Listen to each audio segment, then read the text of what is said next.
시청자 여러분 안녕하십니까. 이가혁 라이브 이가혁입니다. 김건희 씨 사돈집 압수수색에서 발견된 이우환 화백의 그림. 특검이 이 그림 구매자를 김상민 전 검사로 특정했습니다. 지난 총선에 김건희 씨가 공천을 주려 했다는 의혹을 받는 그 인물입니다. 매관 매직 의혹이 하나 더 추가됐습니다. 잠시 후 자세히 짚어보겠습니다. 이재명 대통령이 오는 8일 여야 대표와 오찬 회동을 하고 이어서 장동혁 국민의힘 대표와는 따로 단독으로 만나기로 했습니다. 여야 대치 정국이 풀릴지 주목됩니다. 그럼 오늘 함께할 네 분의 해설위원 소개해드리고 백다 앵커의 브리핑으로 시작합니다.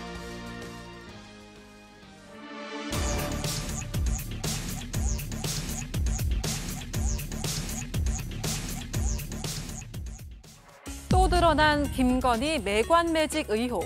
김 씨의 사돈집에서 발견됐던 1억 원대 그림 구매자로 김상민 전 검사가 지목됐습니다. 지난해 총선 컷오프 이후 국정원 법률특보에 임명된 배경에 대가성이 있었느냐가 핵심인데요. 이런 가운데 특검은 또 다른 청탁 의혹인 금거북이 수사와 관련해서 압수수색을 진행했습니다. 국가교육위원회에 대하여 압수수색을 진행하고 있습니다. 또한 박성근 전 국무총리 비서실장이 임명 경위를 확인하기 위하여 한덕수 전 국무총리에 대하여 참고인 신분으로 특검에 출석할 것을 요구하는 나토 3종 세트 귀금 속에 금거북이 그리고 1억 원대 그림까지 파면 팔수록 나오는 김건희 씨의 매관 매직 의혹. 과연 이게 전부일까요? 네, 전직 대통령 부인 김건희 씨의 사돈집에서 발견된 이우환 화백의 그림. 이 그림이 과연 어떻게 김건희 씨의 사돈집에서 발견된 것인가? 많은 국민적인 의문이 있었습니다. 지금 보신 이 그림인데 타이완 경매업체에서 거래가 이루어졌고 그때 한국인이 구매를 했다. 그리고 인사동에 화랑으로 들어갔다.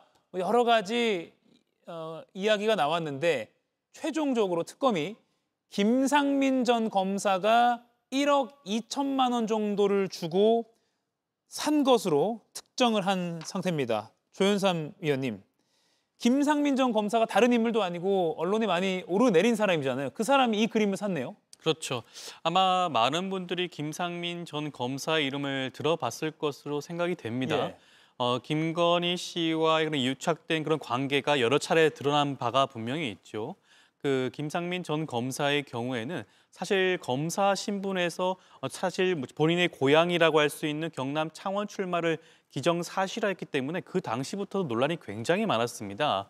그 당시 23년 9월경에 김건희 씨와 김상민 전 검사가 수차례 통화했다라는 그런 내역이 이번 특검팀을 통해서 확인이 되고 있는 것이고요. 예. 그러면 어떻게 해서 본인이 출마를 결심하게 되었을까?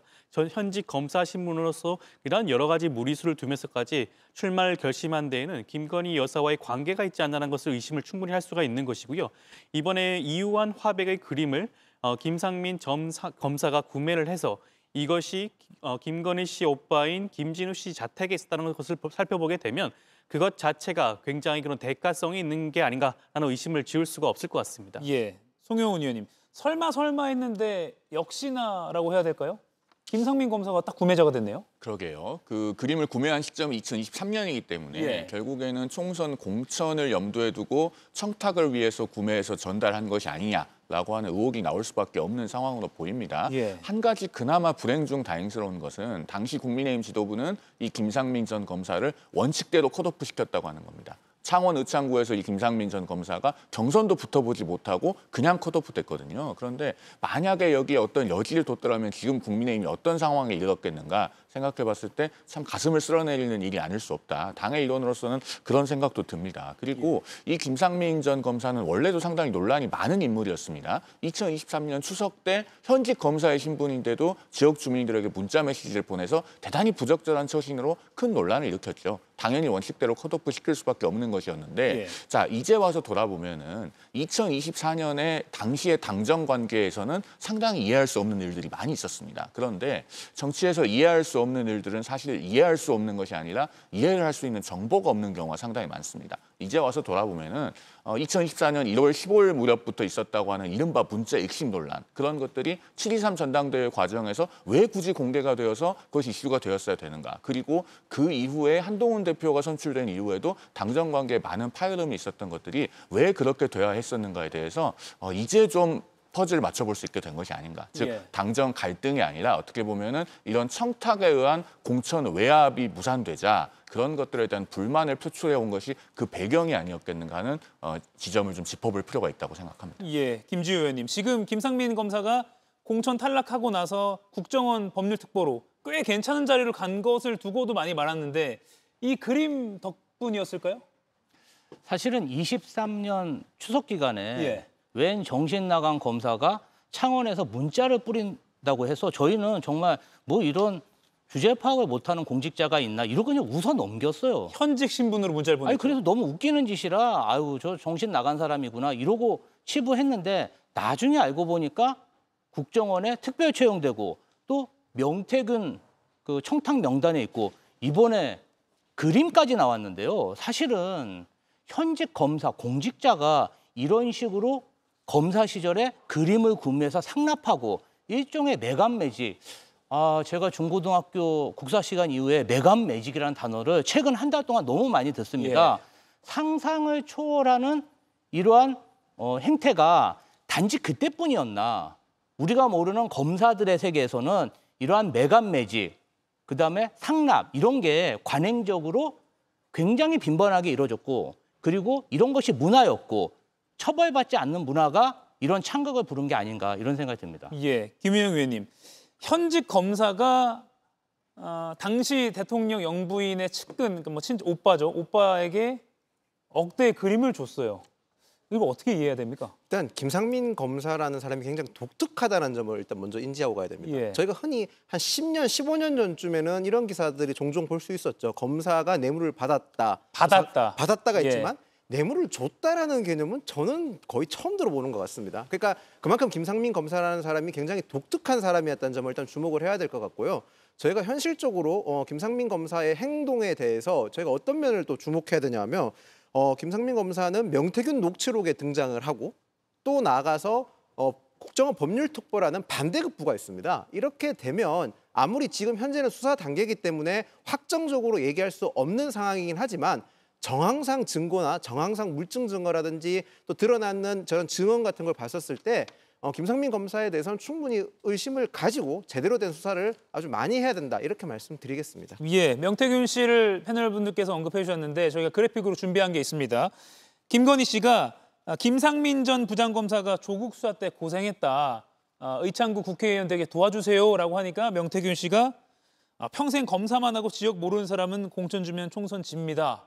이 추세로 가면 110석 넘지 못합니다. 뭐 한간에는 많은 평론가들이 이때 명태균 씨 분석이 굉장히 정확했다라고 오히려 칭찬을 하기도 했던 그다음 그래픽도 보여주시죠. 그리고 명태균 씨가 또 검찰 조사 전에 지난 4월에 챙겨줘라라고 김건희 씨가 말을 했다라고도 증언을 언론 앞에서도 하기도 했습니다. 조현섭 위원님, 그렇다면 이거는 뭐 추측입니다만 김건희 씨 쪽은 선물 주면 다 받는다더라라는 말이 공직사회에 퍼졌었던 것일까요? 충분히 그럴 수도 있지 않을까 싶습니다. 현직 검사가 지금 당시 영부인에게 억대의 그런 그림을 전달했다? 그것을 살펴보게 되면 그러한 위험을 무릅쓰고도 할 정도로 이러한 매간 매직성 그런 일들이 다분히 많았는 게 아닌가라는 의심을 지울 수가 없는 것이고요. 지금 명태균 씨 입장에서 지금 김상민 전 검사가 조국 수사 때 고생했다. 의창구 국회의원이 되게 도와달라라는 그런 구체적인 진술까지 있지 않겠습니까? 김건희 씨의 경우에는 당시에 김영선 당시 의원에게조차도 수차례에 걸쳐서 전화를 했다고 특검팀이 확인을 하고 있습니다. 예. 그 전화 과정에서 본인의 지역구를 포기하는 대신에 뭐 기관장이라든가 아니면 장관으로 입각할 수 있는 그런 기회를 줄 것처럼 말을 했다고 전해지고 있죠. 그렇다고 한다면 이런 매관 매직성 그런 행위가 굉장히 광범위하게 이루어졌을 가능성이 굉장히 높다라고 충분히 생각해 볼 수 있지 않을까 싶습니다. 예, 김상민 전 검사는 이런 의혹에 대해서 김건희 여사와 무관하다, 친분이 있던 김 씨의 오빠 김진우 씨로부터 그림을 사달라는 부탁을 받아서 대신 구매한 것이다라고 이른바 대리 구매한 것이다라고 해명을 했습니다. 그리고 김건희 씨 쪽도 이런 비슷한 반응을 하고 있고요. 이건 얼마나 설득력이 있다고 보십니까? 김상민 전 검사 본인이 검사 출신이잖아요. 예. 그러면은 그런 주장이 설득력이 있으려면은 돈의 흐름으로 소명이 돼야 된다라는 부분을 너무나 잘 알고 있을 겁니다. 예. 그러니까 그런 부분을 앞으로 특검이 확인하겠죠. 지금 그 그림 구매 가격이 1억 2천만 원대라고 하지 않습니까? 예. 그 정도 돈이면은 계좌 이체를 했거나 설령 현금으로 줬다고 하더라도 그 현금을 입금한 흔적이 남아야 됩니다. 그리고 1,000만 원 이상 현금을 한꺼번에 입금을 하거나 출금을 하면은 원칙적으로는 금융정보분석원 FIU라고 하죠. 예. 거기에 은행이 보고해야 되는 대상이 될 수 있습니다. 그런 부분들 여러 가지 흔적이 남기 때문에 그러면은 돈의 입출금 내역이나 혹은 현금 입출금 내역으로 보더라도 지금 김상민 전 검사나 김진우 씨 측이 주장하는 바가 소명이 되느냐 이걸 봐야 될 거예요. 그리고 한 가지 더 저것이 단순한 대리 구매라고 보기에는 매우 석연치 않은 것이 국가정보원에는 원래 법률특보라고 하는 보직이 없습니다. 그래서 김상민 전 검사가 법률특보로 갈 때도 상당히 논란이 있지 않았습니까? 예. 그런 점에서 저 그림은 충분히 현재 수사 대상이 되는 것이 자연스럽다 이렇게 보여집니다. 예. 그리고 특검 수사에서 구속 전에요. 김건희 씨가 이 그림에 대한 질문을 받은 것으로 알려져 있습니다. 사진을 제시했는데 그때 김건희 씨 진술이 가짜 그림처럼 보이고 이거 나라면 사지 않는다. 또 이제 문학에 있었으니까 내가 이런 그림 잘 안다. 이런 취지로 여러 번 설명을 했다고 합니다. 김주희 의원님. 가짜 그림처럼 보인다. 근데 사진을 제시한 거거든요. 사진만 보고도 이렇게 판단을 했네요. 그러니까 김건희 씨 같은 경우는 정말 증자가 나왔을 때만 인정을 하고 있고 그 목걸이조차도 사실은 받은 적이 없다. 모조품이다. 각종 거짓말을 들어놓지 않았습니까? 여러 가지 거짓말을 들어놓고 있는데 김상민 부장검사가 현직 부장검사가 영부인 오빠의 잔심부름을 하고 다닌다는 건데 이것은 사실은 전체 검사 공직자들을 모욕하는 저는 주장이라고 생각하고요. 예. 검사들 정말 비하하지 마시고 솔직히 그냥 매간 매직하고 뇌물 줬다. 그리고 떳떳하게 처벌받았으면 좋겠습니다. 이게 정말 상식적으로 이해할 수 있는 그러한 해명이겠습니까? 저는 도저히 이해가 안 가고요. 아마 5천만 대한민국 국민 중에 이분들의 주장을 이해할 사람은 국민의힘의 일부 강성 지지층뿐이 없을 거라고 저는 확신합니다. 예. 김민영 의원님, 그림 얘기 하나만 더 하죠. 김건희 씨 해명, 사진을 보고 나서 이거 가짜처럼 보인다. 나라면 사지 않는다. 어떻게 들으셨습니까? 김건희 여사 같은 경우는 과거에 미술 기획 전시를 했기 때문에 예. 어느 정도 미술에 있어서는 식견이 있다고 다들 예상을 보고 있지 않습니까? 그렇기 때문에 김건희 여사의 저런 해명에 대해서 물론 믿지 않는 분도 많았지만 그래도 저 해명만큼은 그래도 어느 정도 들을만 하지 않은가라고 했었지만 지금 현재 정황상 드러나는 거 봤었을 때 이것마저도 진짜 거짓으로 드러난다면 김건희 여사가 그나마 가지고 있던 그런 본인의 진술에 대한 신뢰성이 모두 다 떨어지고 더 나아가서는 모든 국민들이 의심을, 그러니까 김건희 여사 한 행동이라든지 설명, 해명이 다 의심받을 수밖에 없는 굉장히 심대한 타격을 받았다 이렇게 보는 게 맞을 것 같습니다. 예.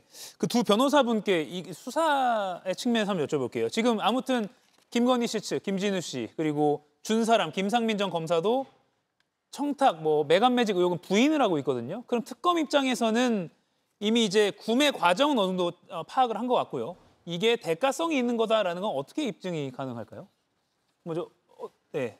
일단 그 특검팀 입장에서는 예. 이것이 전달되고 그 이후에 김상민 전 검사가 어떠한 혜택을 받은지를 한번 따져봐야겠죠. 예. 그 과정에서 관계자들의 진술이라든가 증거를 확보해야 할 것으로 보여지는데 저는 지금 중요하다고 여겨지는 것은 조속히 김상민 전 검사와 김진우 씨에 대한 강제 수사를 진행을 해야 되는 게 아닌가 싶습니다. 예. 이미 김상민 전 검사의 경우에는 언론과의 인터뷰를 통해서 이 모든 혐의에 대해서 부인하는 취지로 진술을 이미 한 바가 있고요. 예. 그리고 김진우 씨의 경우에는 특검팀 조사에서 이 모든 혐의와 관련해서 진술 거부권을 행사하고 있는 것으로 알려져 있습니다. 그렇다고 한다면 핵심적인 역할을 했다고 할 수 있는 두 사람이 입을 맞춘다라든가 여러 가지 증거인멸을 할 가능성이 굉장히 높다고 보여지죠.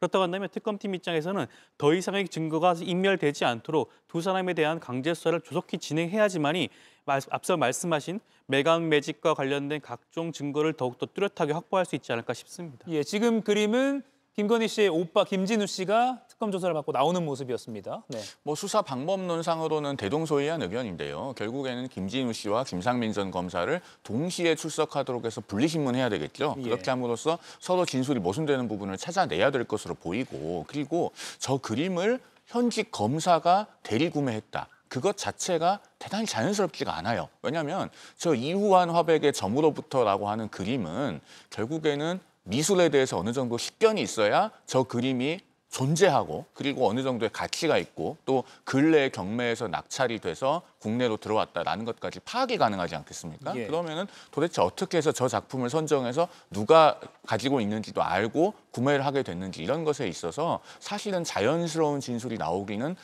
쉽지 않은 상황으로 보입니다. 그렇기 예. 때문에 앞으로 또 그 김건희 씨가 명태균 씨와 언급했던 그런 대화 내용들도 남아 있고 하기 때문에 수사를 계속해 나가면은 실체적 진실에 접근할 가능성은 상당히 있어 보인다고 생각합니다. 예. 인사동 화랑에서 김상민 전 검사에게 넘어가기 전에 그 가운데 사업가 한 명이 있다고 하는데, 이 사업가를 오늘 특검이 소환해서 조사를 하고 있다는 소식도 들리기 때문에 아마 이런 과정을 통해서 또 배달 과정이나 뭐 자금 흐름 과정 통해서 특검이 대가성까지도 파악을 하려고 하는 것 같습니다. 자, 그리고 또 이후한 화백 그림 말고도 앞서 국민 여러분께서 들으셨던 금거북이 관련해서도 이배용 국가교육위원장이 이미 사의를 표명한 상태고요. 오늘 특검이 서울 종로구에 있는 국가교육위를 압수수색하기도 했습니다. 김영 의원님. 서희건설, 너무 많아서 저도 헷갈립니다. 서희건설 목걸이, 그리고 나토 3종 세트, 그리고 금거북이, 그리고 이후한 화백 그림.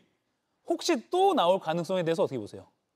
왜냐하면 아까 제가 말씀드린 대로 혹시 지금 저 윤석열 대통령 부부는 주니까 받네라는 말이 좀 돌았다면 세 건이 전부일까? 그냥 의혹이 더 안 나오기를 바랄 수밖에 없는 게 솔직한 심정입니다. 예. 저희가 흔히 말해서 공직 인선 관련해서 정무직 인선 같은 경우는 국회 청문회를 거치지 않는 자리 같은 경우는 사실 그 인선 배경이라든지 이런 걸 단순하게 결과가 나온다밖에 알 수 없습니다.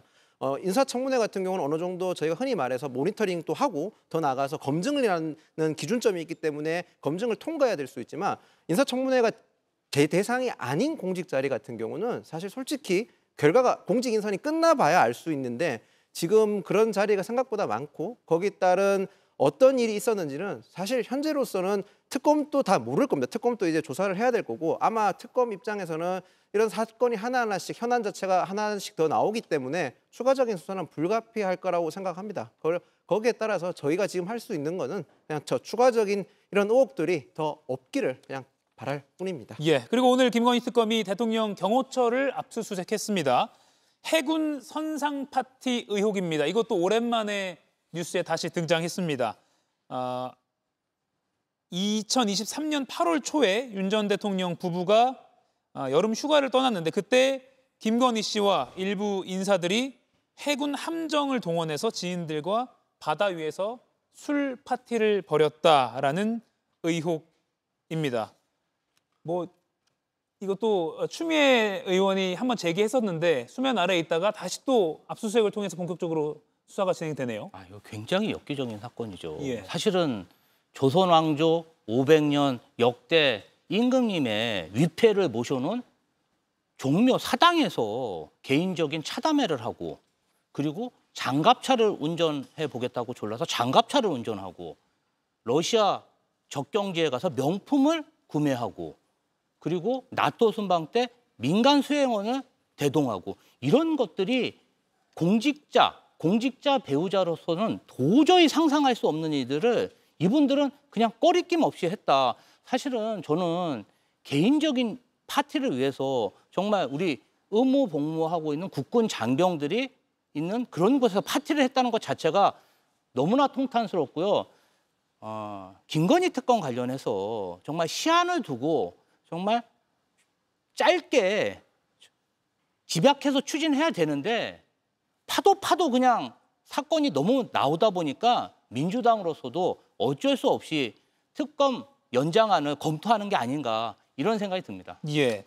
군 자산을 사적으로 활용했으면 이건 직권남용으로 의율이 되는 건가요? 그렇게 볼 수 있죠. 예. 그러니까 대통령 경호법상의 직권남용 조항이 또 있기 때문에 특검이 이 조항을 적용할 수 있는지를 아마 적극적으로 검토할 것으로 보입니다. 예. 그리고 저 해군 함정을 그 사적 파티를 위해서 유용했다라고 하는 그 의혹이 사실이라면 이건 정말 보수에서 더 분노해야 될 일입니다. 아, 예. 우리 군의 안보 자산을 저렇게 사적으로 동원한 것 아닙니까? 사실 해군 함정이라고 하는 건요. 대한민국은 분단 국가고 휴전 중이기 때문에 언제 어느 때에 출동해야 될지 모릅니다. 그런데 거기에서 사적으로 사용이 되고 더더군다나 술 파티를 벌이고 있었다면 그건 정말 이 보수에서 정말 천인공노할 일이에요. 저 일만큼은 정말로 엄정하게 사실관계가 가려져서 관련된 모든 인물들이 정말 법이 허용하는 범위에서 최고 한도의 처벌을 받길 바랍니다. 예, 오히려 안보를 중시하는 국방을 중시하는 보수계에서 더 분노해야 할 일이다라는 지적을 해주셨습니다.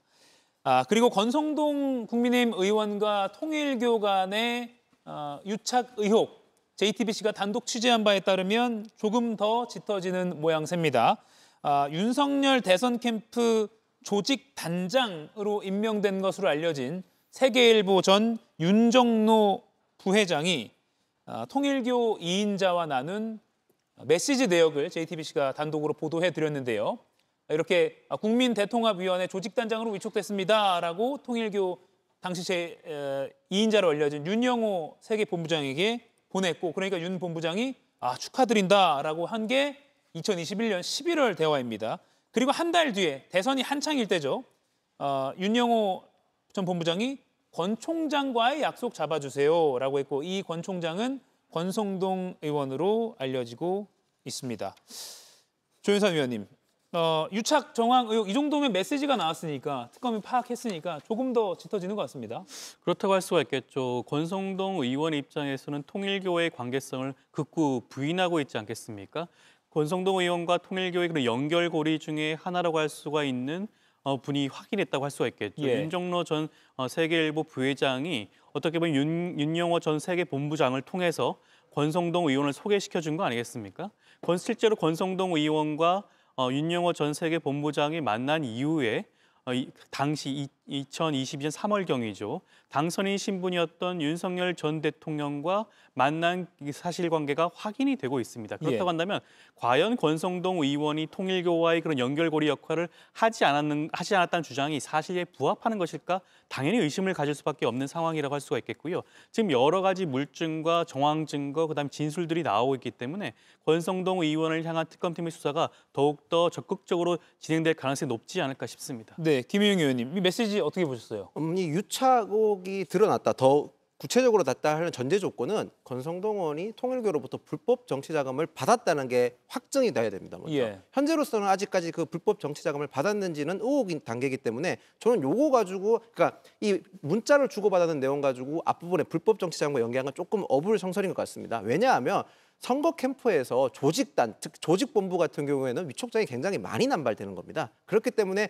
저 위촉장이 남발되는 거 가지고 너무 유착 관계를 보기는 어렵고, 물론 제가 지금 권성동 의원이 무혐의다 이런 말씀을 드리는 게 아니라 전제 조건이 우선 불법 정치자금 수령이 먼저 있었고 그 이후에 이런 위촉장 같은 것이 조직의 캠프에 어느 정도 인원이 들어갔었으면 심각한 문제라는 점을 말씀드리겠습니다. 예, 그러니까 저희가 앞서도 보도해드린 큰 거 한 장 서포트 등등 여러 가지 정황과 더해서 이 메시지를 함께 살펴봐야 할 필요는 있을 것 같습니다. 그리고 권성동 의원에 대해서는 많은 분들이 아시다시피 이제 국회에서 체포동의안이 곧 처리가 되겠죠. 어떻게 될지도 지켜봐야 될 것 같습니다. 본인은 일단은 불체포 특권을 스스로 포기하겠다라고 밝힌 상황입니다. 그리고 포기 여부와 상관없이 민주당만으로도 단독으로 통과를 시킬 수 있는 그런 상황입니다. 자, 이게 2021년 11월, 12월 그러니까 대선 한창 때 메시지였다면 2022년 7월 그러니까 윤석열 대통령 취임 2개월 차에도 이러한 비슷한 어떤 대화가 오간 걸 JTBC가 단독으로 취재했습니다. 지금 그래픽으로 정리해드렸습니다. 이때 김건희 씨가 당시 영부인 김건희 씨가 그리고 2022년 7월이면 뭐 정부가 가장 힘이 셀 때라고 할 수 있죠. 이때 윤영호 전 본부장에게 선거 때도 많이 도와주셨는데 조금만 더 도와주세요. 세를 모아주세요라고 했고요. 윤 전 본부장은 저희들은 항상 적극적으로 하고 있다라고 긍정적인 답을 했습니다. 송영훈 의원님, 이 메시지도 특검에서는 당연히 유착 관계를 입증하는 중요한 단서로 볼 것 같아요. 글쎄요. 의심할 수 있는 소지가 될 수 있을지는 모르겠는데 저 대화만으로 어떤 유착 관계가 확인이 됐다. 이렇게 범죄 혐의를 입증할 수 있는 자료다라고 보기는 좀 어려울 것 같습니다. 왜냐하면 선거 과정에서는 수많은 사람들이 돕겠다고 옵니다. 그리고 정당과 선거 캠프라고 하는 것은 그렇게 돕겠다고 오는 사람들을 다 물리칠 수가 없어요. 그렇게 물리치게 되면은 나쁜 말을 하고 다니고 또 상대편을 돕게 됩니다. 그런 현실적인 측면이 있기 때문에 많은 사람들을 널리 받아들이고 또 원하는 직함을 줘서 일단 임명장을 줍니다. 그런 경우들이 많이 있고 그리고 또 선거가 끝나면은 의례적으로 고맙다는 인사들도 많이 하는 것이죠. 그렇기 때문에 단순히 저 말로 어떤 범죄 혐의를 단정할 수 없습니다. 그러니까 입증이 돼야 되는 것은 앞서 김윤영 위원도 이야기했지만 결국에는 불법적인 뇌물이 오갔다든가 또는 그로 인해서 인사청탁이 받아들여진 사실관계가 확인된다든가 이런 것이 중요할 것 같습니다. 예, 역시 이것도 앞서 그 메시지와 마찬가지로 여러 정황과 다 같이 한번 해석을 해봐야 될 것 같긴 합니다. 김지호 의원님 어떻게 보셨습니까?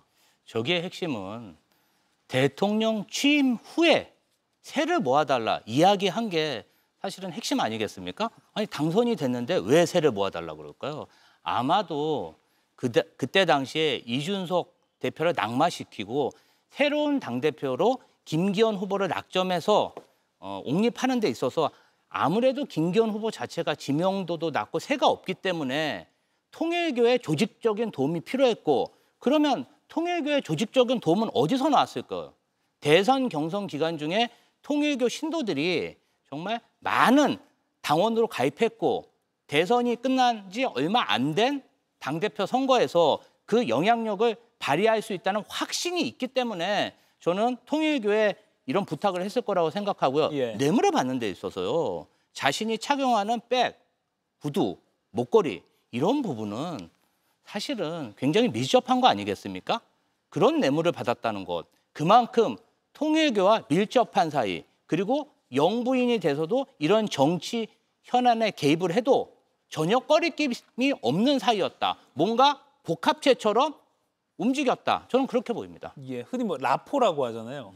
이미 라포가 어느 정도 형성됐다라는 걸 뒷받침할 수 있을지 또 이걸 가지고도 특검이 수사를 하고 있으니까 지켜봐야 될 것 같습니다. 그리고 수사는 통일교 쪽으로 보면 가장 정점인 한학자 통일교 총재를 향하고 있습니다.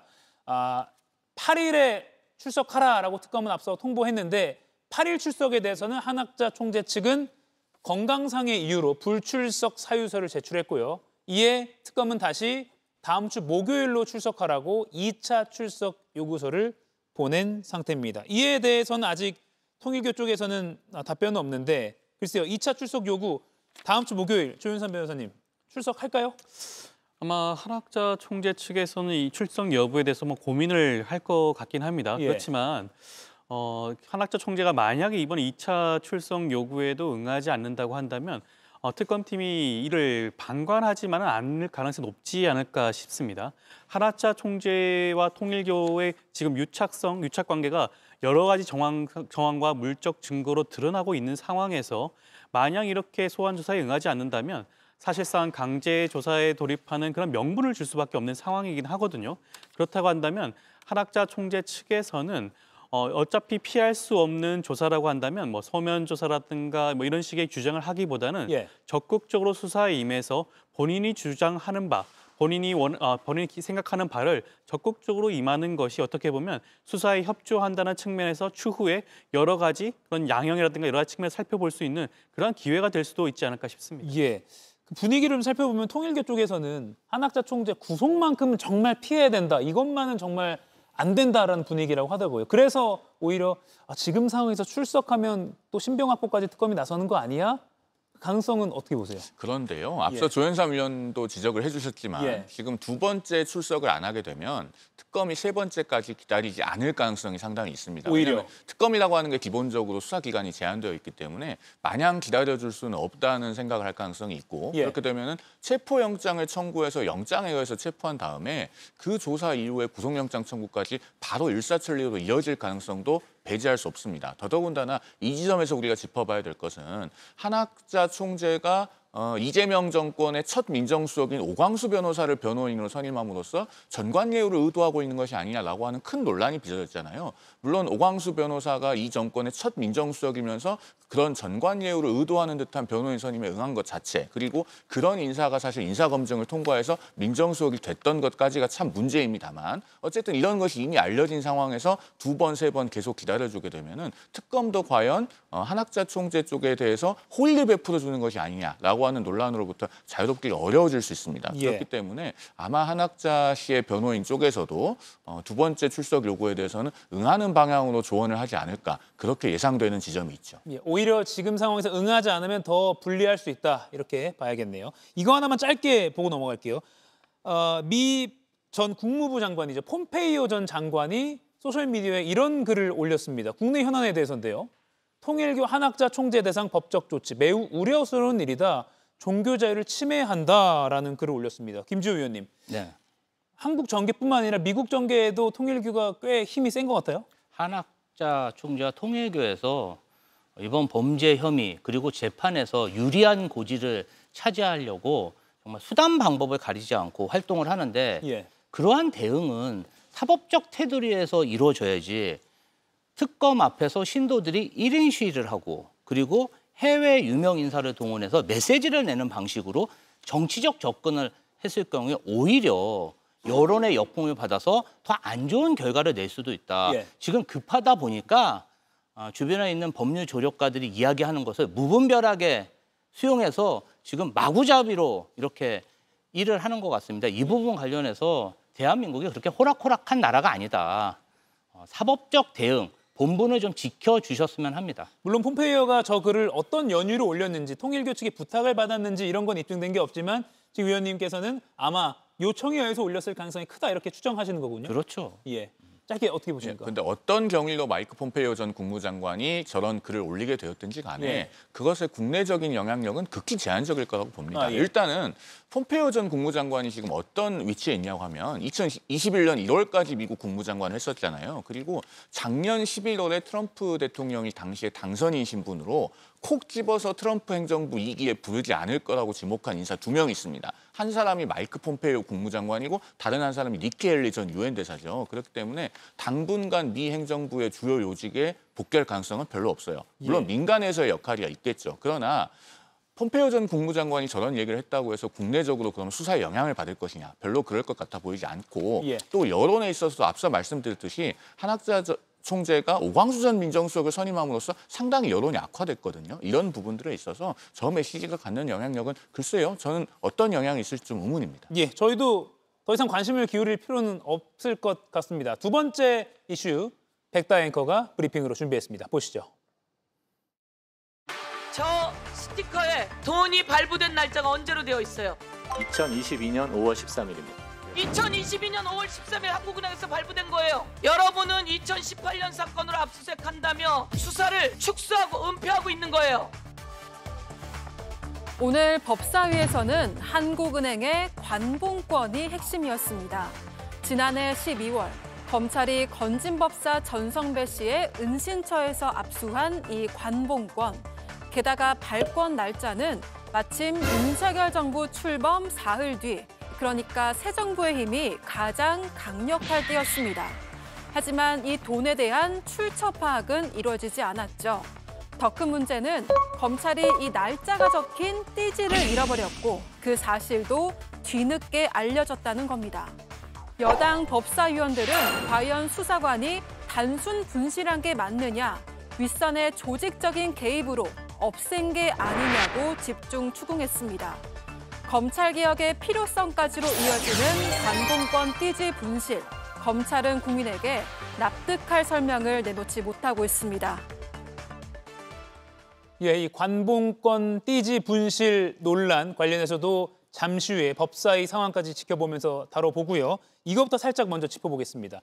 심우정 전 검찰총장이 지난해 12월 3일부터 6일까지 나흘간 3억 4천만 원가량의 특활비를 썼다는 사실이 확인됐습니다. 12월 3일이라면 계엄령이 선포된 그때입니다. 관련 발언 들어보시죠. 대법원 특활비는 명절이나 12월 연말에 집중됐는데 가장 큰 규모로 지급되는 연말, 심우정 당시 검찰총장은 12월 3일, 4일, 5일, 6일 단 4일간 이례적으로 12월 특활비의 절반가량인 무려 45%를 지급했습니다. 예, 나흘간 3억 4천만 원의 특활비를 썼다. 대검은 내란 수사를 위한 특수본 구성 비용이다라고 해명을 오늘 내놨는데 김지우 의원님, 이 해명 어떻게 보십니까? 12.3 내란의 밤, 우리 대한민국 국민들은 맨몸으로 장갑차, 헬기, 기관단총, 야시경으로 무장한 계엄군에 맨몸으로 맞서기 위해서 국회로 모여들었는데 그 다음 날부터 3일 동안 대한민국 검찰총장은 특활비를 흥청망청 물 쓰듯이 썼다는 게 너무나 충격적이고요. 그러면 수사나 똑바로 했습니까? 저는요, 이 부분 관련해서 대한민국 검찰의 저 정신 상태 정말 믿고 싶지 않습니다. 그런데 너무 통탄스럽고 이 부분 관련해서 어떻게 집행했는지 철저히 조사해야 된다고 생각합니다. 예, 김희영 의원님.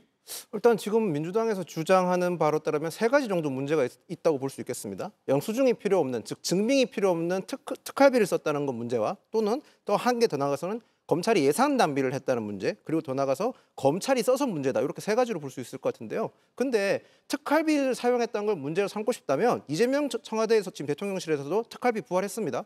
특활비 문제를 지적하고 싶으면 이재명 정부에서도 왜 특활비를 부활했는지, 증빙할 필요가 없는 특활비를 왜 써도 되는지, 왜 이재명 정부에 썼는지도 해명을 해야 되고, 수사 낭비, 인력, 그러니까 즉 예산 낭비를 했다고 지적하고 싶으면 공수처도 535억 낭비했지 않습니까? 실적이 없었습니다, 공수처도. 그런 점도 지적을 해주셔야 된다 생각을 하고, 자, 그럼 검찰이 썼다 문제라고 지적하고 하고 싶어 하는 것 같은데, 계엄 당시 12월 4일 이후부터 검찰은 2018년 이후 6년 만에 특수본 조직을 구성했었습니다. 그 특수본은 12월 4일 날 김용현 국방부 장관을 출국 금지시켰습니다. 더 나가서 가장 먼저 그때 당시 돌아보면 경찰과 공수처 그리고 검찰 측에서 수사권 때문에 굉장히 복잡한 상황이었지만 검찰이 가장 먼저 김용현을 구속 기소했었고 그 공소장을 토대로 수사가 더 진행됐었습니다.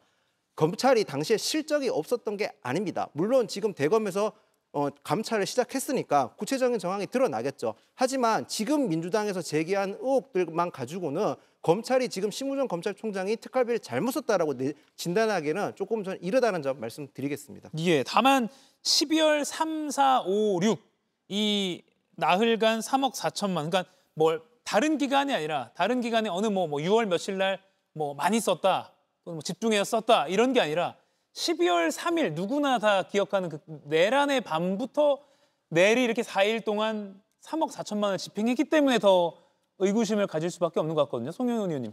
저 부분은요. 예. 구체적인 사용 내역이 나와서 사실관계가 드러나야 뭔가 예. 확정적인 논평이 가능하다고 생각합니다. 왜냐하면은 12월 3일 사용 내역은요. 심우정 검찰총장이 비상계엄을 사전에 몰랐다면 그 사용 내역까지 합산해서 세임을 하는 것이 맞는가 여기에 대해서 좀 의문이 있고요. 그다음에 12월 6일에 사용되었다고 하는 1억 6,400만 원. 이건 지금 검찰에서 입장을 밝히기로는 특별수사본부가 구성되는 돈이 들어갔다라고 하는 거잖아요. 그런데 저 계엄이 물론 우리 역사상 2번 다시 있어서는 안 되는 일이고 그 당시에도 있어서는 안 되는 일입니다만 저것이 만약에 12월이 아니라 5월이나 6월이었다면 특별수사본부를 꾸릴 때 기관에 편성되어 있는 예비비 같은 걸로 지출이 가능했을 겁니다. 그런데 예. 12월이니까 뭔가 급한 대로 특수활동비를 쓰지 않았겠는가 이렇게 추론해 볼 수 있는 영역도 있어서 예. 물론 제가 말씀드리는 것이 추측에 불과하고 실제로 그렇지 않을 수도 있습니다. 그러니까 이것은 구체적인 사용 내역이 드러나봐야 뭔가 논평이 가능한 사안이다 이렇게 보여집니다. 예, 그리고 심우정 총장이 계엄 당일에 그 자정 전후로 해서요.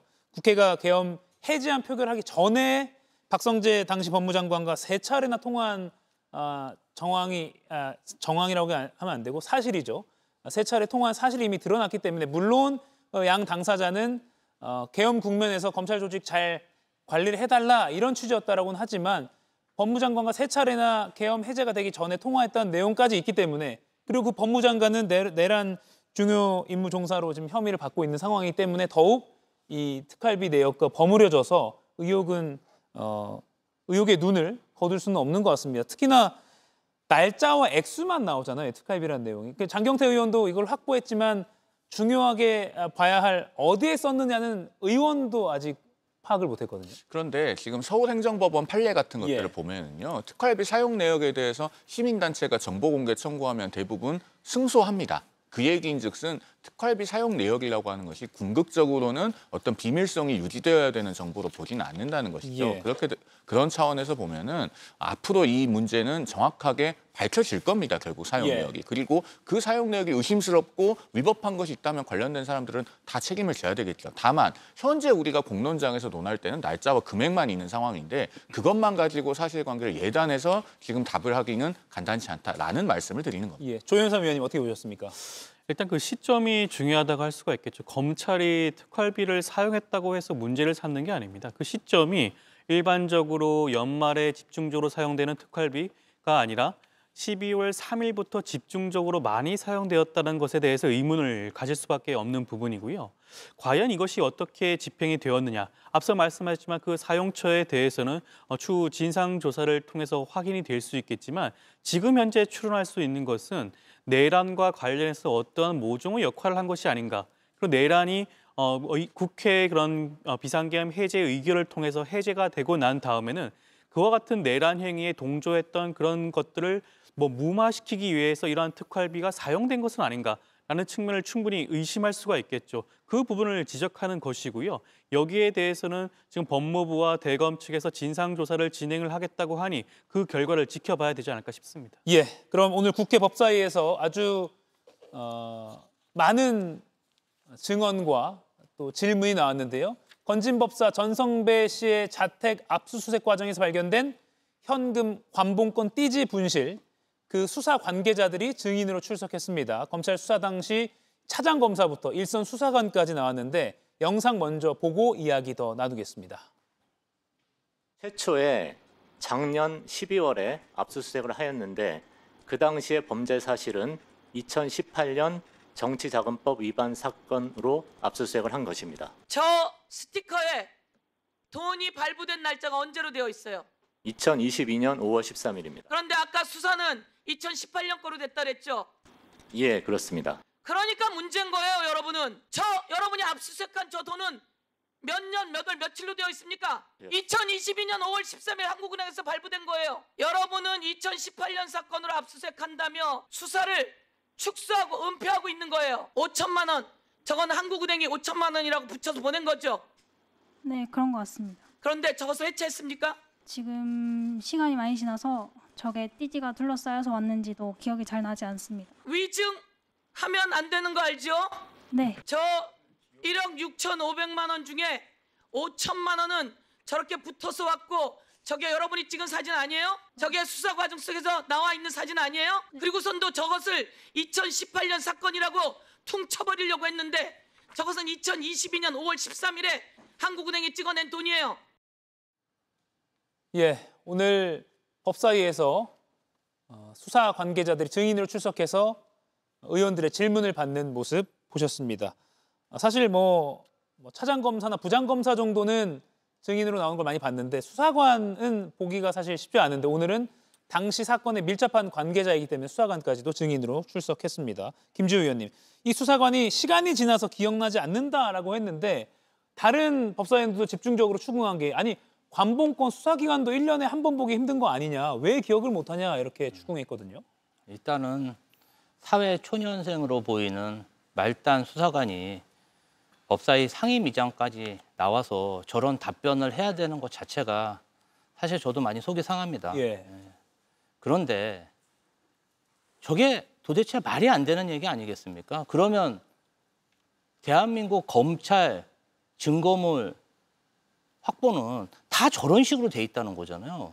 증거물을 검찰은 저렇게 관리한다는 것인데 도대체 검찰의 수사, 증거물 유지 이것에 대해서 신뢰를 한꺼번에 무너뜨린 일이고요. 예. 어떻게 돈이 관봉권으로 왔으면 형상을 변경하지 않고 그대로 보관됐어야 되는데 그 형태가 변경이 돼서 띠지가 사라졌는데 이에 대해서 알고 있는 사람이 아무도 없다는 것인지, 그리고 사건이 발생한 지 7개월이 지났는데 이 중대한 사항에 대해서 아무런 조사도 없었고, 저는 이런 부분은 서울 남부지검에서 조직적으로 사건을 은폐하고 증거를 은닉했다고 확신하고 있고요. 예. 이 부분 관련해서 굉장히 센 수사가 필요하다 이런 생각이 듭니다. 예.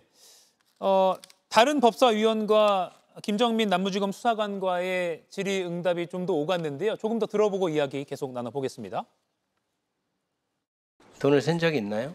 저는 그냥 기계적으로 일을 했기 때문에 그때 당시가 무슨 일이 있었는지는 정확하게 기억이 나지 않습니다. 근데 저에게는 그냥 평범한 업무 중에 하나였기 때문에 특별히 기억이 나지 않는 것 같습니다. 보통 현금이 들어오면 세나요? 네, 세고 있습니다.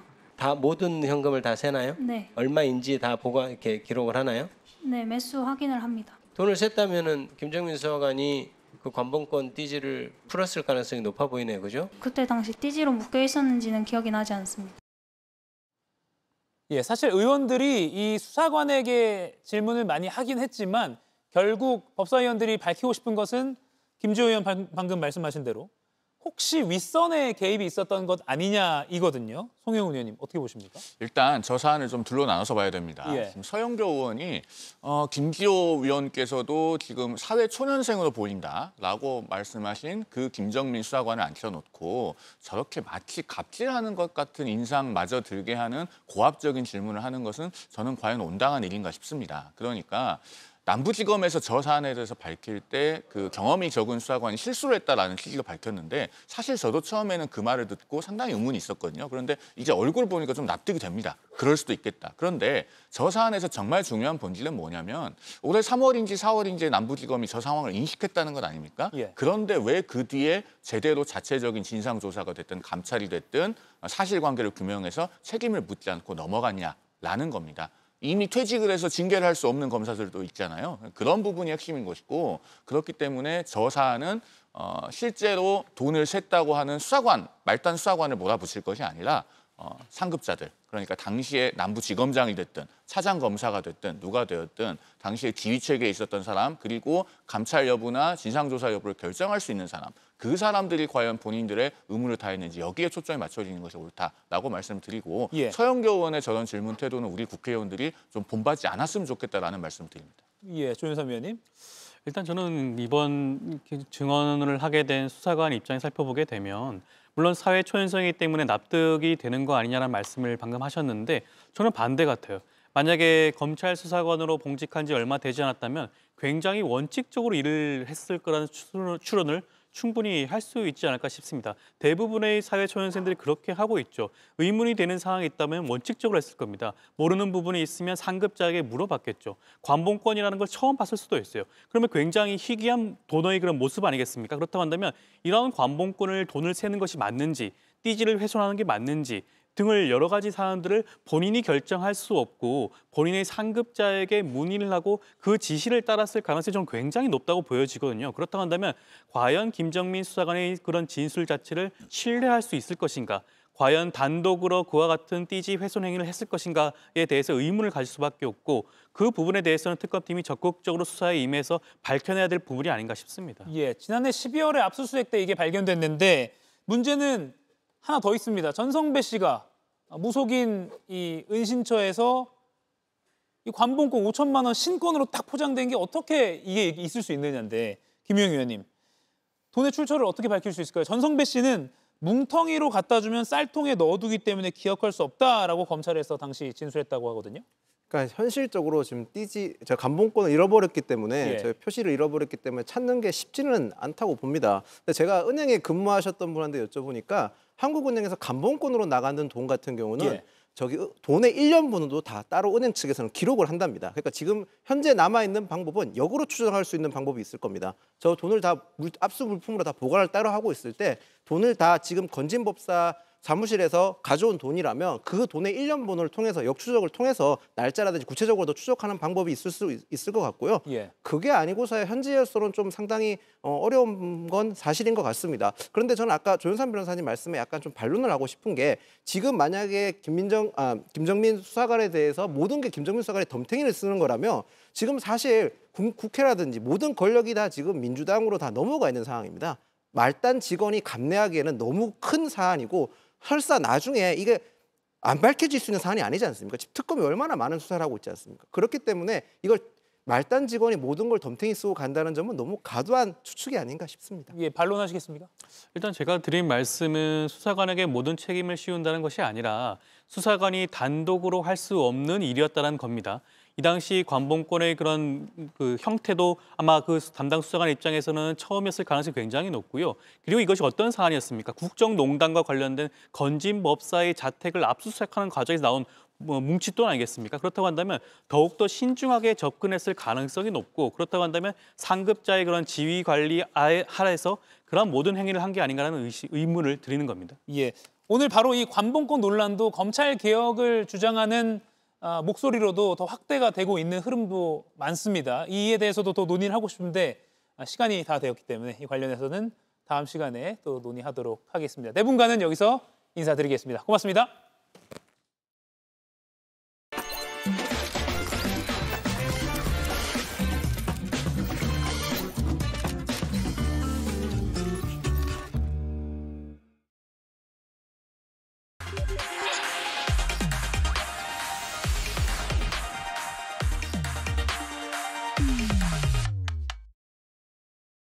네, 금요일 정치 고수의 맞수 토론, 김진욱 전 더불어민주당 대변인, 윤희석 전 국민의힘 선임 대변인 두 분 나와 계십니다. 어서 오십시오. 네, 오늘도 다룰 주제가 많습니다. 첫 번째는요, 백다 앵커의 브리핑 먼저 보겠습니다. 쓰레기 같은 대란정당 프레임을 깨는 날이 될 것입니다. 미친 잭 스미스인지 무능한 잭 스미스인지 모르겠지만 다시 한번 특검팀에 묻겠습니다. 그렇게 한가합니까? 야당 탄압 정치 보복의 망나니 춤을 즉각 중단하기 바랍니다. 국민의힘이 어제 빗속 규탄 대회를 열더니 급기야 내란 특검을 고발했습니다. 압수수색이 위법했다고 주장하는 겁니다. 더 나아가서 장외 투쟁 가능성까지 시사했는데요. 검찰 개혁, 사법 개혁 등 할 게 많은 법사위에서도 건설적인 토론은 더 멀어지고 있습니다. 우리 해서는 안 되는 일. 나경원 의원님마저도 지금 사고치고 법사위로 도망 오셨는데 사고치고 도망을 와 이렇게 막말해도 됩니까? 이렇게 말고 시간은 12분으로 하겠습니다.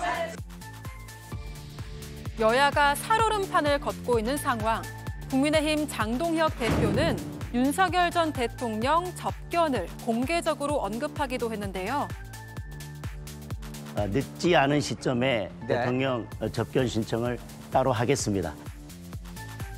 이런 상황에서 몇 시간 전에 들어온 속보.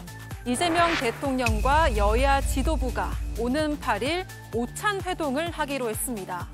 사람이랑만 악수한다는 정청래 민주당 대표와 이재명 정권을 끌어내리겠다는 장동혁 대표까지 과연 어떤 분위기가 펼쳐질까요? 예, 이재명 대통령이 오는 8일, 다음 주 월요일이죠. 여야 대표와 오찬 회동을 가질 것이라고 대통령실이 공식적으로 밝혔습니다. 그리고 여야 대표 한꺼번에 만나는 일정 바로 다음에는 대통령과 장동혁 국민의힘 대표만의 단독 회동도 이뤄질 것이다라고 밝힌 상황입니다. 관련 발언 먼저 들어보고 이야기 더 나눠보죠. 이재명 대통령은 국정 현안에 대한 허심탄회한 의견 교환을 위해 여야 대표와 회동합니다. 다음 주 월요일 12시 오찬을 겸해 대통령실에서 진행됩니다. 오찬 회동 이후에는 대통령과 장동혁 당대표 간의 단독 회동도 이어질 예정입니다. 이번 만남이 국정 운영에 있어 협치와 소통을 강화하는 계기가 되기를 기대합니다. 예, 바로 어제까지만 해도 빗속에서 국민의힘 당원들이 다 국회 앞에 모여서 이재명 정권 끌어내리겠다 했는데 어쨌든 다음 주 월요일에 만나기로 했습니다. 어떤 말이 좀 오갈까요? 일단 뭐 장동혁 대표가 생각하는 거하고 또 지금 이재명 대통령이 생각하는 거는 좀 다를 수 있는데 이재명 대통령께서 지난번 그 방미 순방 다녀오시고 난 이후에 여야의 대표들을 초청해서 이번 순방에서의 성과와 또 앞으로 우리가 해야 할 과제들 이런 부분들에 대해서 소상하게 보고를 좀 드리겠다. 그리고 그에 대한 좀 대화를 나누자라고 했는데 아마 이제 우선적으로 오찬 회동 때는 그런 부분들을 말씀을 나누시게 될 것 같습니다. 그 이후에 장동혁 대표가 얘기한 것처럼 야당 대표만 단독으로 좀 만나달라. 아마 뭐 그때 만난다고 한다면 지금 진행되고 있는 특검법이라든지 아니면은 국회에서 개혁 과제로 추진되고 있는 뭐 그런 뭐 검찰 개혁 법안들 그리고 또 뭐 상법이라든지 노란봉투법이라든지 뭐 이런 부분들에 대한 지금 국민의힘의 우려 뭐 이런 부분들을 전달을 하려고 할 텐데 자칫 이 회담이 뭐 성과가 없으면 아마 대통령에게는 뭐 나쁠 건 없을 회담이고 장동혁 대표에게는 좀 부담이 되는 그런 회담인데 그런 부분들도 장동혁 대표가 받아들였다라는 부분에 대해서 저는 좀 평가는 해야 될 것 같습니다. 예. 근데 국민의힘은 장외투쟁까지 하겠다라고 이미 예고를 한 상태잖아요. 그래서 일각에서는 예. 장동혁 대표가 이 대통령 만나러 가는 그거 만나지 마라 이렇게 요구하는 사람들도 있어요. 아 그래요? 당내에서 이제 의견이 분분한데 그만큼 저희가 지금 당이 굉장히 어려운 상황에 있을 수밖에 없는 그런 요건들이 여러 개가 있다. 민주당에서 국회 운영을 굉장히 일방적으로 하고 있지 않습니까? 방금 전에 보셨다시피 법사위 상황을 보더라도 저희가 뭐 중과부적이기 때문에 어떻게 저항할 수가 없는 상황.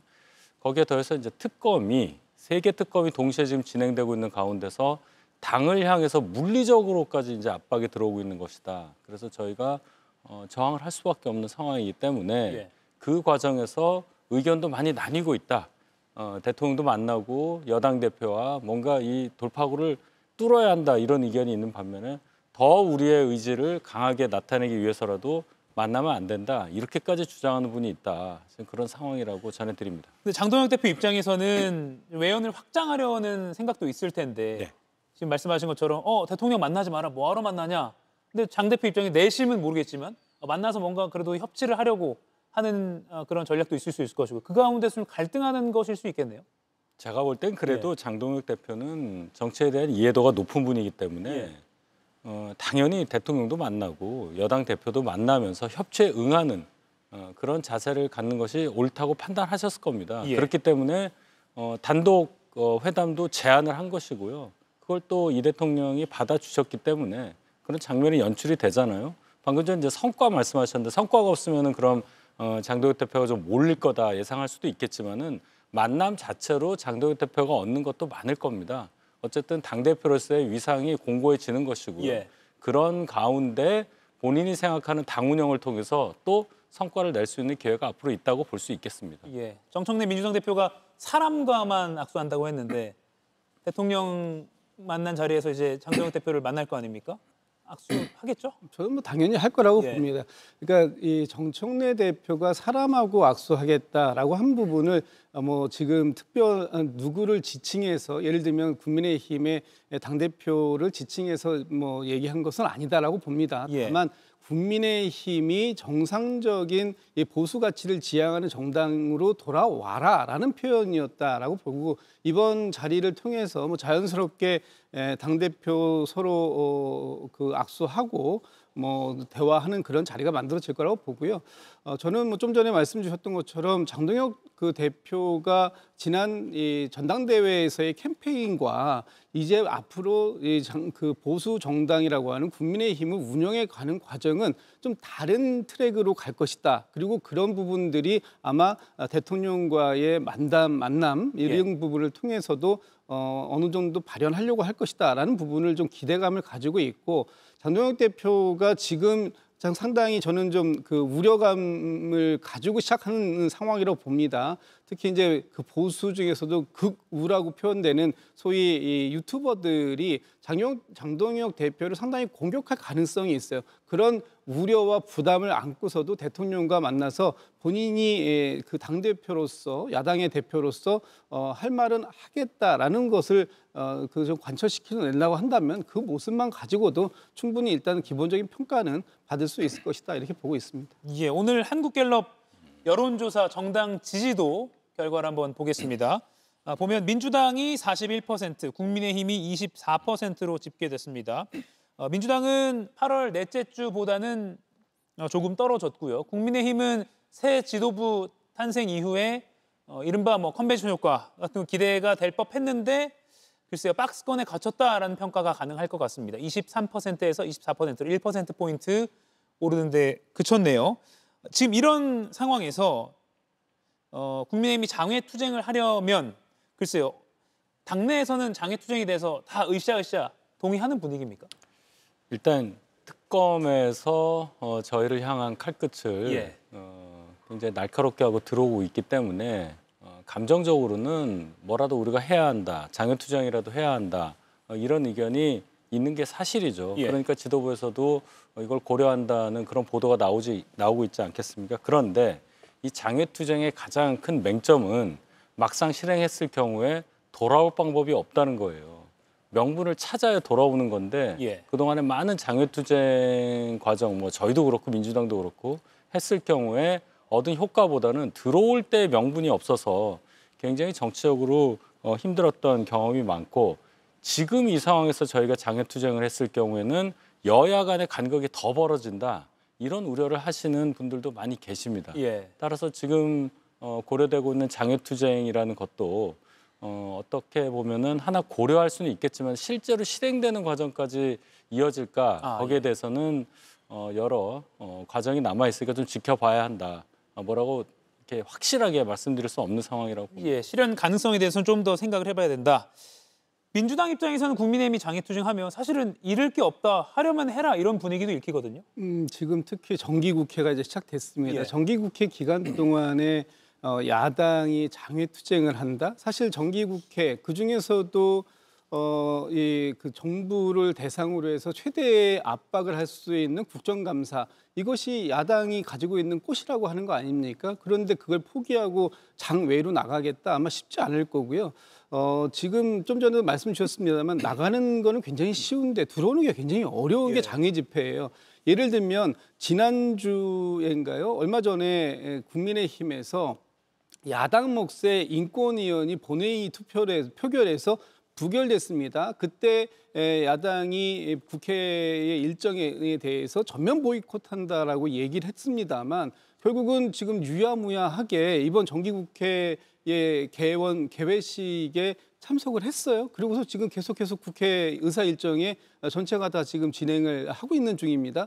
그러니까 이렇게 들어오는 것도 사실은 명분 있게 들어오질 못한 거예요. 그냥 정기국회라는 것 때문에 유야무야하게 조용히 그냥 들어왔는데 이번에 나가게 되면 정말 들어오기 힘듭니다. 근데 정기국회에서 이 정부를 압박할 수 있는 야당의 그런 힘을 스스로 포기한다. 아마 그것은 선택하기 어려운 선택지라고 보여지고 지금 그 많은 분들이 왜 이렇게 투쟁을 약하게 하느냐. 특히 윤석열 전 대통령 부부가 이렇게 구속되어 있는 상황에서 당이 적극적으로 옹호해주고 집회를 해야 되는 거 아니냐, 싸워야 되는 거 아니냐, 강한 투쟁력을 보여주겠다고 하고 대표와 최고위원이 됐다면 그에 걸맞는 약속을 지켜라. 지금 이런 그 압력을 상당히 많이 받고 있을 텐데 그 압박에 굴하면 안 된다. 당은 당의 모습대로 갔을 때 국민들의 지지를 받을 수 있다. 이런 말씀 좀 드리고 싶습니다. 예, 상대당에 고언을 하셨습니다. 이거 하나 짚어보겠습니다. 국민의힘 그 원내대표실 압수수색 대치 국면은 어제로 끝났습니다. 오늘부터는 다행히 풀렸는데 협의 형식으로 임의 제출 형식으로 수사 관련 자료를 제출하면서 끝났습니다. 그런데 이미 저질러진 현상을 보면 이게 수사를 방해한 것 아니냐. 그래서 내란특검법 제22조 보면 위계 또는 위력으로서 특검의 직무를 수행을 방해한 자는 5년 이하의 징역에 처한다. 이거에 혹시 원내대표실 앞을 막아섰던 그 의원들이 적용될 수 있는 거 아니냐. 이런 분석이 있거든요.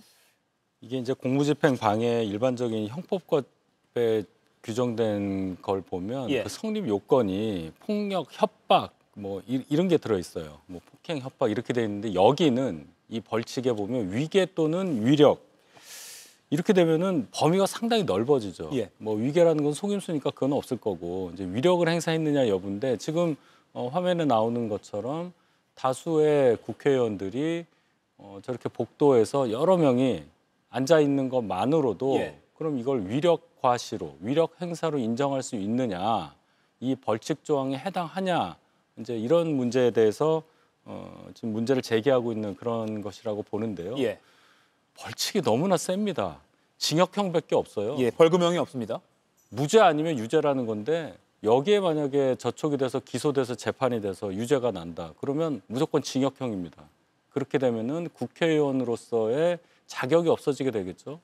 직위 박탈이 되고 피선거권이 상실이 된단 말이죠. 그래서 굉장히 센 이 벌칙에 대해서 아마도 저희가 이게 세계 특검법에 다 있습니다. 보니까 저희가 이 법을 반대했기 때문에 아마 이 벌칙에 대해서까지 면밀하게 검토하고 복도에서 저렇게 시위하는 모습을 연출했느냐, 아마 거기까지 면밀한 검토는 없었던 걸로 보여요. 그래서 아마도 일각에서는 어제 갑자기 합의해서 임의 제출 형식으로 영장 집행에 협조한 것도 저 벌칙 조항의 위력이 아니냐 이렇게 해석하는 것도 있는데, 어쨌든 이렇게까지 만약에 특검에서 이걸 또 가지고 이 조항을 걸어서 기소를 또 추가한다? 그렇게까지는 보이지 않지만 어쨌든 민주당에서 굉장히 센 특검법들을 통과시킨 것은 맞다. 이 정도 해석하겠습니다.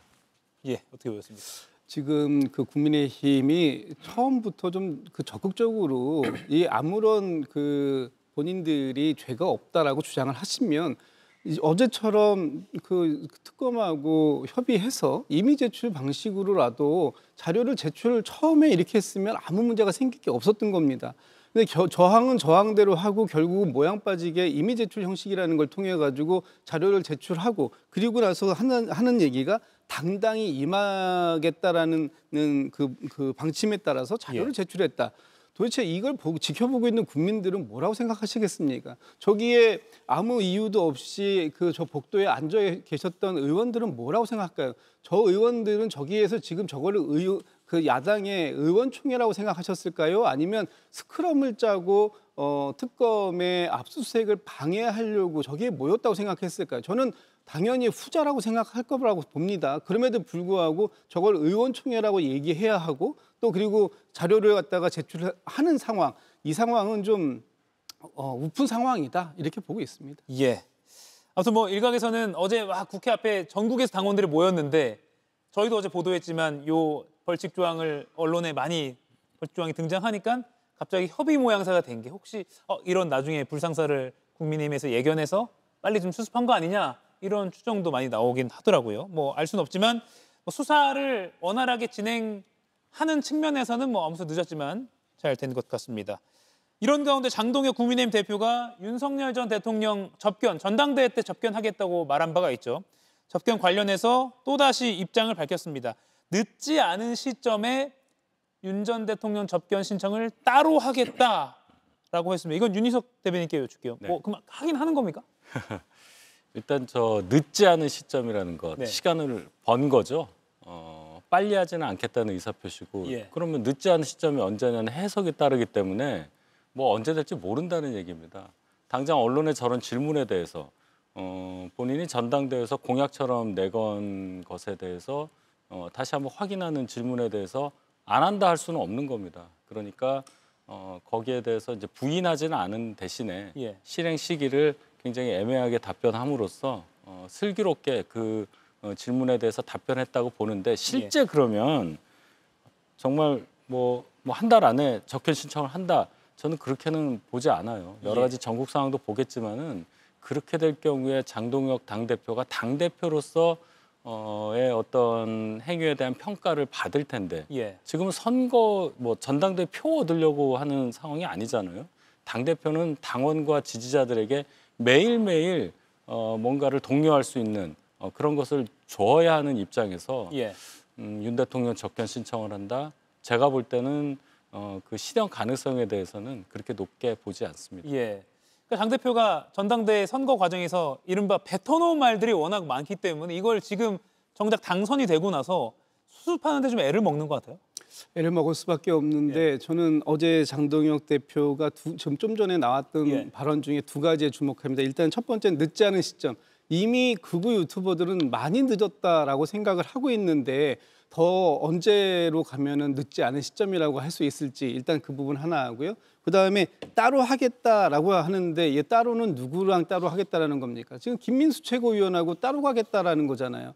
이 부분을 명확하게 선을 그었다. 그렇다면은 사실상 시간을 좀 끌다가 안 갈 가능성이 좀 더 크다 이렇게 보고 아마 뭐 정기국회라든지 여러 가지의 사정들을 들겠죠. 그런데 지금 극우 유튜버들의 청구서가 매우 구체적으로 하나씩 날라오고 있는 상황입니다. 일단 대표가 약속을 왜 안 지키냐, 면회 가겠다고 했으니까 지켜라. 그리고 지금 벌써 고성국 씨인가요? 거기는 내년 지방선거에서 30개 정도의 단체장, 그것도 당선 가능성이 매우 높은 영남권 지역의 30개 지역 정도를 양보해라 이렇게 벌써 얘기를 하고 있어요. 그러면 장동혁 대표가 이제는 판단을 좀 해야 할 시점이 됐다 이렇게 보는데 앞으로 좀 그 장동혁 대표가 어떤 방향으로 나아갈지 좀 지켜보겠습니다. 예.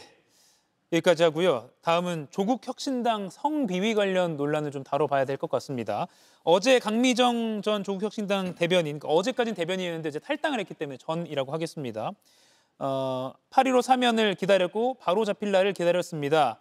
그런데 더는 기다릴 필요가 없다는 것을 말입니다라고 하면서 조국 혁신당을 떠난다고 밝혔습니다. 그리고 오늘까지도 계속 여러 비판과 따끔한 목소리가 이어지고 있습니다. 특히 강미숙 조국 혁신당 여성위원회 고문이 마지막까지 휴지 취급받는 것 같다라면서 SNS에 입장을 밝히기도 했습니다. 지금 조국 혁신당에 대한 이 비판 핵심은 뭐라고 보십니까?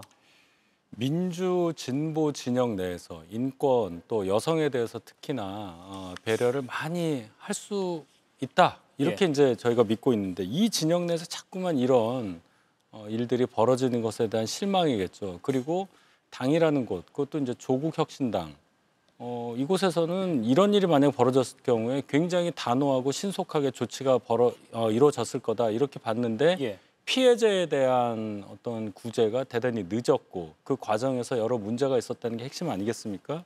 지금 조국 신당에서는 조국 대표만 중심으로 해서 판단을 하는 것 같아요. 비판이 조국 대표에게 가해지니까 지금 조국 대표님은 하면서 당대표 권한대행이 주인공이 마치 조국 대표인 것처럼 하는 사과문을 발표를 했잖아요.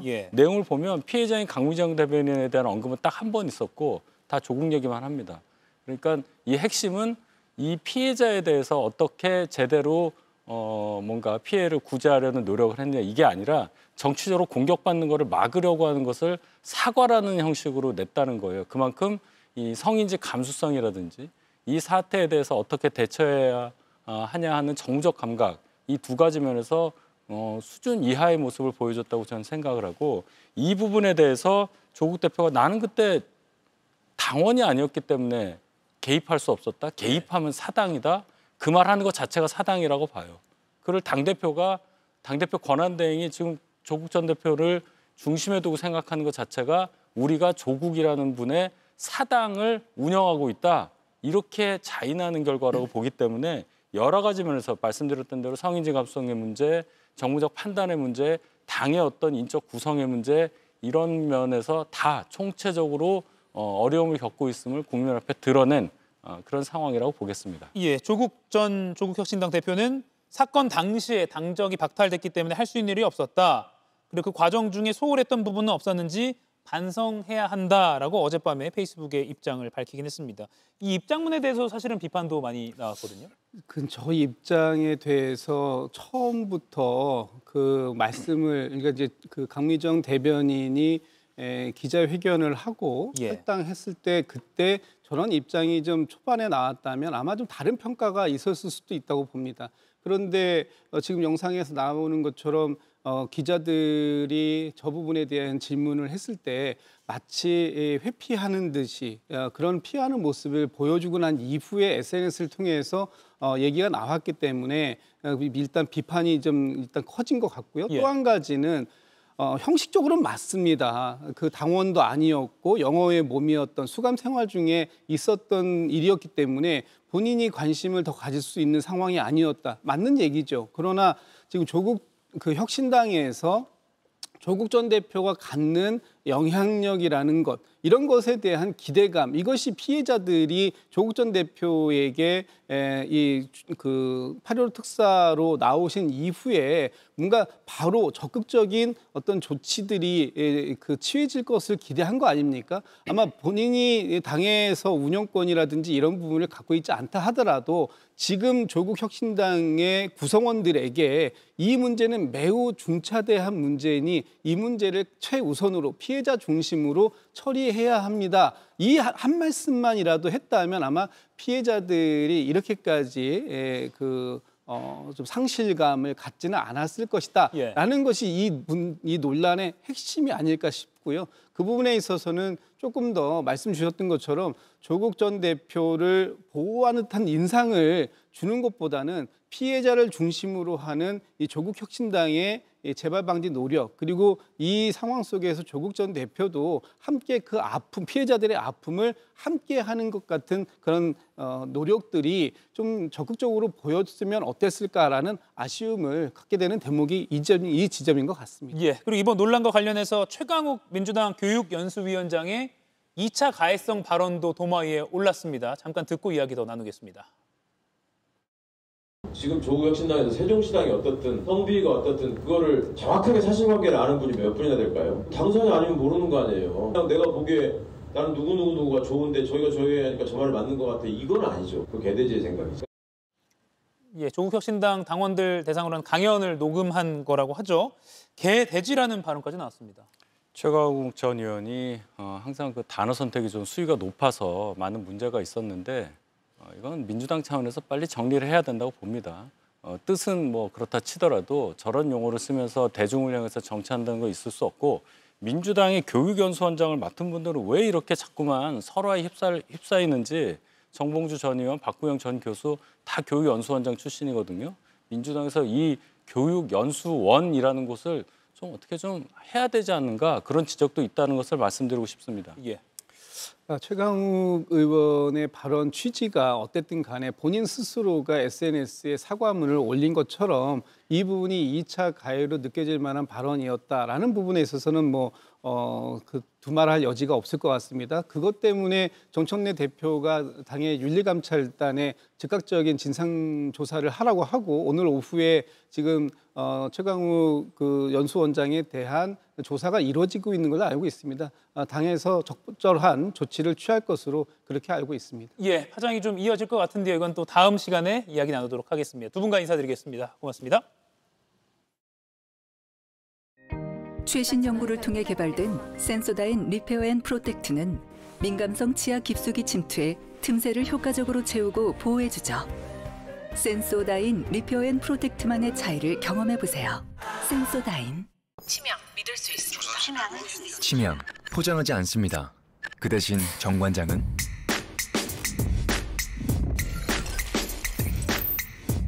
증명합니다. 과학적으로. 정관장. 코웨이 아이콘 얼음 정수기가 미쳤대. 오리지널 보다 줄여 더 줄여 20cm? 그래서 미니 출시. 얼음량은 늘려 49% 늘어난 1.1kg. 스탠다드 출시. 얼음량의 끝을 보여줘. 국내 최대 얼음량 맥스 출시. 오래가는 단단한 얼음 아로 출시. 얼음 정수기도 선택의 시대. 이번에도 따라올 수 있겠어? 코웨이 얼음 정수기 라인업. 오늘 국회 법사위에선 이 관봉권이 핵심 주제였습니다. 비닐로 완전히 밀봉된 5만 원짜리 신권 1000장 묶음. 지난해 12월 검찰이 김건희 씨 측근 건진법사 은신처에서 압수한 겁니다. 권력 핵심부에서 특활비같이 현금이 필요한 곳에 이런 관봉권이 오간다고 알려져 있죠. 공교롭게도 사진 속 띠지에 적힌 날짜는 윤 전 대통령 취임 딱 3일 후입니다. 무속인의 은신처에서 어떻게 이런 관봉권이 나온 걸까?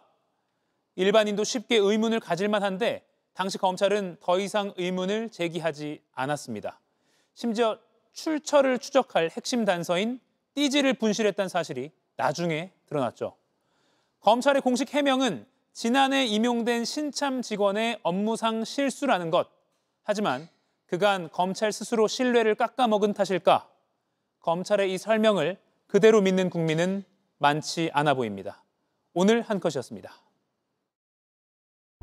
지구 면적의 0.0197%. 영토는 작지만 영향력만큼은 결코 작지 않은 나라, 대한민국.